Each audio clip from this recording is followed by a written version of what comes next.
Welcome, Greek U Nation, to episode number 700. We made it at the Fraternity Foodie Podcast. I'm your host, Dr. Mike Ayalon, CEO of Greek University. I'm a speaker and an author. Our ninth book just came out. It's called From Letters to Leaders, The Legacy of Service. So I want you to go and pick up that book on Amazon today.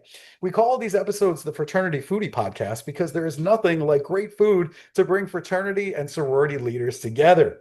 Fun fact, yes, the CEOs of all fraternities and sororities are all friends, and we work together to advance the fraternity and sorority movement. All of us have different skill sets, and so we lean on each other quite often for advice and best practices. And I think the same thing could be said for the other fraternity and sorority chapters who are listening. And we're talking about cross counsel as well. So, who on your campus is doing something really great? Partner up with them and help each other. That's what is best for you personally. That's what's best for your chapter. That's what's best for your council. And it's also really great for your network once you graduate. The more people you know, the more successful you're going to be. So let's talk more about that with our next guest. Every August, Rush Talk floods social feeds with clips of cheer routines, designer outfits, and viral bid day reveals. But behind the social media spectacle, modern sorority recruitment at major universities has quietly transformed into a multi-month, six-figure corporate operation run entirely by college women. Mindy Tucker is the CEO of Tri Delta, and she is shifting the conversation in her new op-ed. It's called Beyond the Balloons. Drawing from her firsthand look at recruitment operations at the University of Arkansas, Mindy breaks down how college women manage massive budgets, negotiate commercial vendor contracts, and lead teams of 600 and over peers, developing elite project management and leadership skills that help their resume building and their careers. Welcome to the show, Mindy. Thank you. Happy to be here. It is such an honor to have you on the show. I am absolutely over the moon that you're here, and I know that all of our listeners are over the moon to see you on the show and to hear from you directly. So thank you for being here. And, I'm sure there are some listeners who may not know your entire story. So I'm wondering, how did your career eventually lead you to become the CEO of Tri Delta? It's funny, things work in mysterious ways sometimes. And I was in politics and government for a very long time and worked for a woman named Karen Hughes, who's amazing. And she's an 80 Pi, so kudos to them. They've got a great one in their midst. Um, and we had another woman that worked for us, Jill. And at one point in time, like this is well into my career, Jill became very good friends with the president of the fraternity president of Tri Delta, Kimberly Sullivan. And Kimberly said to her, I want to hire Karen Hughes and that team to do our crisis communications. And they said, well, Karen's not a Tri Delta. And she said, we'll get Mindy. We'll just get the band back together. The three of us who had worked in politics and government on communications forever. My mentor, really, Karen.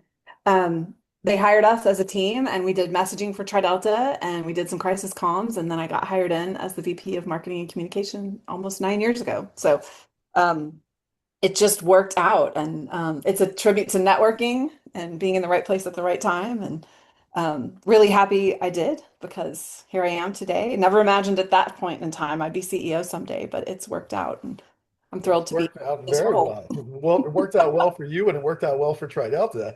I mean, you had a significant career. We're talking about communications, we're talking about public affairs, government, politics, all before you started working for Tri Delta. So, what did all of those experiences teach you about leadership that you can now use in Tri Delta in the fraternity and sorority world? I tell people all the time that they're very similar and people sort of giggle. But if you think about it, in politics and government, you're managing big issues with lots of stakeholders. Everyone has a vote, everybody has an opinion. And in sororities, it's much the same. You're managing this large organization and everybody has opinions about their experience and what goes on. And they want to say and they want to be kept in the loop. And there's a lot of change happening all the time. And so they're very, in terms of stakeholder management and visioning and guiding an organization that you care about, it's very similar. So I apply a lot of the things I learned in those roles to the one I have now. Now, I understand that they can be similar, totally get that, but your job is not easy. I think you're glossing over this as if it's easy because I know because I sat in the seat. You're not simply running a membership organization. Tri Delta is sophisticated. You're talking about the fraternity, you're talking about the foundation, you're talking about housing, you're talking about multiple boards of directors, hundreds of employees, and significant assets at stake. So for me, like board management was probably the hardest thing for me, quite honestly and transparently. Growing the organization and working with the undergraduates, no problem. I can do that with my eyes closed. So, what do people outside of fraternity and sorority life misunderstand about Yeah, the complexity of running an organization like Trident? so funny. Yeah, I get asked all that. They're like, "Oh, you're the CEO of Tri Delta, like at a campus, or do you throw parties?" No, I do not throw parties. And so you tr start to explain the size of the business that we operate. We call it an enterprise. It is for businesses, truth be told. But upwards of $70 million in revenue every year and hundreds of millions of dollars in assets. And like you said, three different boards that oversee three entities. The housing arm, which is managing lots of property across the country, lots of valuable property across the country.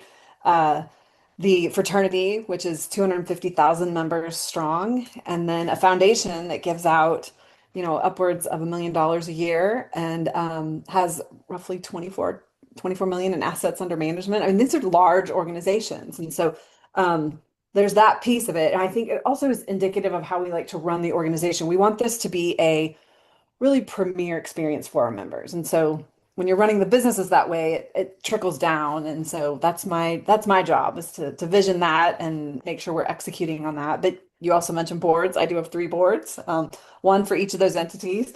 Amazing women that I learn from every day. But yeah, that's a huge part of the job is the governance of the organizations and keeping that moving and running and supporting them and letting them step in and guide where appropriate. So it's a lot. Yeah, I didn't realize just how big the governance and the board part was to the job in terms of percentage of time, right? And Yeah. allocation of time. So I think that's where certainly I needed work, no question about that. And I think people's jaws are dropped on the floor right now when you said $70 million in annual revenue, 250,000 women. I mean, yeah, like this is big. This is not a small entity. This is an enterprise. Right. And so I think we should call it that, and really, hopefully, people are now starting to understand just how big a scale we're really talking about. I want to talk about your op-ed because I think it's super important. It's called Beyond the Balloons, and I'm wondering for our audience, what happened during your visit to the University of Arkansas that made you realize that there's a much bigger story to be told about Bid Day that was not being told? Yeah, and I had before going there last year, I had seen the balloon videos and how crazy it is, and we have a very sprawling yard there, so I think it lends itself to a little bit more of the balloon action than others see. But I came in and I was there for Philanthropy Day and visiting the chapter during work week, and one of my favorite things because I just talk to the women and get to sort of hear things that I don't hear elsewhere and get to know them and what they're about. But I met with the bid day chair and she walked me through this whole presentation she had built around bid day and how she had to go to Panhellenic and she had to ask them about the theme because they have to approve your theme and no house can have the same theme. So there's a lot of creativity just in getting to that point.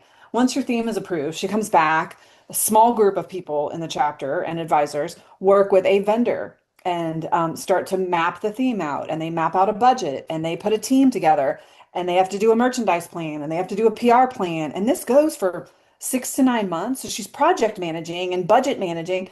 And I sat there and thought, you are incredibly valuable to whoever hires you because you have amazing work experience and you're not even out of college yet. And so for me, it was you can focus on the balloons or you can see the big picture here of what we're doing to empower these women to go out into the workforce. And that's what I see when I see the balloons. Yeah. Well, that vantage point I think is incredibly important. I've seen a lot of them on Instagram and things like that, and the balloons from this year, and I'm just wow. I am just like Yeah. speechless at how amazing that looks. Go online and go and check out what University of Arkansas Bid Day looks like this year. Phenomenal. I mean, the work is just absolutely incredible. And there was one woman that was featured in the piece, Addie Siegel, Addie, yeah. and Addie described her bid day experience as essentially her business school education wrapped into one 6 month project in total. So, why is it that students feel better at doing these things in terms of the action rather than explaining their value to employers? Yeah. I think it's so interesting. We do a lot of translating of this is your officer position. This is how you should put it on your resume. This is what you should say you did. I just don't think they're used to that. I think they're in a world where still people look at them like, oh, you're in a sorority, and why would that be important for your resume? And so it's just changing their perspective, changing their mindset about it. And we do a lot of that. When they come to our collegiate leadership conference, for example, we take the 5 executive officers of all of our chapters and we bring them in for a leadership weekend. And they come out saying, oh, I'm blown away. Like, I feel so empowered to do my job. I wish everybody could have this experience. I'm so inspired. We give them a blurb to put on LinkedIn or to put on their resume about what they experienced and what they learned that weekend. And so I think it's just building the muscle, changing the conversation, giving them that perspective. And we all have to be doing it. We all have to be telling our women. There's a new Instagram feed now, corporate sorority sister, and she's doing that. She's also telling the story of what the women are learning behind this experience. And so I think the more we do that, the more it'll become commonplace, and they'll have the language, and they won't be so self-conscious about saying my sorority experience was important to my development. It's so critical. I mean, we have to do that because, yeah, they're so valuable in so many different ways. And we have to work on that translation. Like, I see these guys putting on like sergeant at arms. Well, like, if you're not in a fraternity, you don't really know what sergeant at arms is. So you have to make that translation in terms of what you've done. And I also see them putting just like their title, in Tri Delta. And I'm like, well, that's not good enough. Like, tell me, what did you do? Give me metrics. Tell me that you reduced chapter expenses by 30% as treasurer. Like that means something to me. And as CEO, I can figure out how to work with that. Or you increase the size of your chapter by 40% through recruitment as recruitment chair. Whatever it is, but give me numbers, give me data that tells me where you took the chapter rather than I was just treasurer. Like you could have been the worst treasurer the chapter has ever seen in a decade. And how would I know if you're any How do good I know? Yeah. at that job? Like, I mean, oh my God. Well, I'm glad that we're working on that and giving them the language that they need. I also want to talk about peer leadership because certainly fraternities and sororities have been in the news this week, and I wish it was for better reasons. But we have to talk about that peer leadership because Yeah. these women in the sorority, they're not employees. You can't really fire somebody for missing a committee meeting. I'm wondering, do you feel from your perspective that leading 100 women or 300 or 600 peers, is that sometimes harder than managing employees? I think it can be. The difference is like an employee it's transactional. They're coming there to work, they're getting paid. It's you hope they believe in and care about what you're doing. I feel like I have that benefit because I'm a Tri Delta and I love this organization. So I get to come to work every day and get paid to to work for an organization, advance an organization I deeply care about. But not everybody's in that situation. But I think in the chapters, everybody does want to be there. They've made the choice to be there. They believe in the organization. They want to make it better. We are in a place where we don't do fines anymore in Tri Delta. So if you miss, you aren't getting fined. So they're really having to seek out how do I influence, how do I inspire these women to be there and show up for the things that are sometimes hard. Work week is hard. We make it look fun with all the skits or the dance videos and everything, but it's a hard week and there's a lot of work that goes into it. So I think it's a skill, again, another skill they're building of, how do I coerce people, so to speak? How do I influence people into doing what I need them to do? And that skill surely pays off when they get into a workspace where it's a different dynamic because it's not an organization you've chosen to be in, but it's a place you work. But that skill is definitely applicable out there, I think. Totally applicable. I mean, it's going to be the same problems. You're going to have people who are just not motivated for whatever reason, and you got to figure out how to motivate them. So if you can figure that out and try Delta, you're certainly going to have a leg up on your peers. Yeah. And I think you absolutely, it's great that Tri Delta removed the fines. They never worked. I never understood. Like I would ask students all the time, does that work for you? And they'd look at me and go, no, Mike, it's not working. And I'm like, so let's stop doing it then. Like, why are we doing what doesn't work? None of that makes sense. So I always ask people if you're having to force them to come to something that they don't want to do, like, is it really critical to the operation of the chapter? Should you be doing something different? Should you even be doing that thing that nobody wants to come to? Like, really think about if nobody wants to come to chapter meeting, don't think about how to get them there. Figure out why they don't want to come to chapter meeting. Like, what could we do about chapter meeting to make that more interesting and engaging? And so I'm always trying to turn that conversation to a different place, right. um, so that we're not having to think in a punishment realm, but more in an engagement realm. Yeah, absolutely. We should be giving them some reason to come. What, like, why should they come? And talk to the people that are showing up and ask them why they're showing up. And do more of that, Yeah, whatever it is that they tell you. right. So I mean, obviously, as somebody who is a fraternity member himself, I certainly understand what these organizations stand for. Tri Delta's mission talks about helping women to reach their highest potential through academic and leadership experience, high standards, service, and lifelong friendship. We agree on all of that. But how do you make sure the undergraduate experience actually delivers on all of those things that we say, instead of simply talking about them, that we're actually doing those things? Yeah. I think this is where advisors come into play. I think this is where some of our programming comes into play. Um, and where having really skilled officers, I think we've figured out if we have a full officer team that is really well regarded and well equipped to do their job, the chapter has higher satisfaction. If we have a full advisor team that knows sort of their lanes. Advising is not going back and having your own experience again, but it's helping the current women have their experience. Um, then that chapter is going to have higher satisfaction and do well. And so if we get those things right, I think the framework falls into place for them to create the right kind of events and offer the right kinds of growth and leadership opportunities and make that an experience that women are happy they're having. Yeah, totally agree. Show me a successful chapter, and I'll show you dedicated alumni that are helping this chapter to move forward. I mean, literally, just it happens all the time when we gave out awards to Chapter of the Year. I'm telling you, there are a bunch of really proud alumni that are standing behind them, clapping and cheering them on because they've been with them every step of the way. And we need more of that. I think, that is really how we make successful fraternity and sorority chapters is active alumni engagement with these chapters. There's no way the headquarters can do it alone. Our budget just simply does not allow to have somebody from staff at every chapter 24/7. It's not a reality. Okay, when you look at the budget. So we have to depend on alumni in order to make this a reality. So it seems like it's working very well there.